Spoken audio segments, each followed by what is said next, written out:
মেয়ে মানুষ বলতেই সংসার। নতুন বছর উপলক্ষে জামাই আমাকে সংসারের জন্য একটা রাইস কুকার গিফট করবে। তো আমাকে হুটহাট বলছে তুমি রেডি হও। সে পাশাপাশি আমার আম্মু টিভিও কিনবে একটা। তো আম্মু টিভি দেখবে আর আমি আমার জন্য রাইস কুকার কিনতে চলে গেলাম। তো শোরুমে ঢোকার পর আমার খুবই ভালো লাগছিল। বাইরে এত ঠান্ডা অথচ শোরুমের পরিবেশটা একদম পিসফুল আর অনেক মানে গরম গরম ছিল, ভালো লেগেছে গিয়ে। তো ঘুরে ঘুরে দেখছিলাম আর ভিডিও করছিলাম। আমি আমার জন্য ফ্রিজও পছন্দ করে রেখে আসছি।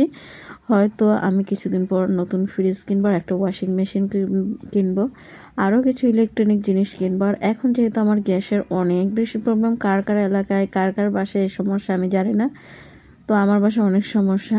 আর রাইস কুকারের পেটা তোমার ভাইয়া করছিল, যেহেতু এটা আমি আমার কার্ডে নিয়েছি। তো রাইস কুকারের কালারটা কেমন হয়েছে জানাবে। ওরা প্যাকেটিং করছে আর আমাকে বুঝিয়ে দিচ্ছিল কেমনে কি করতে হবে, এবং আমাকে গরম করেও দেখাচ্ছিল যে আপু এইভাবে গরম করে নেবেন, আপনি চেক করে নেন ভালো করে।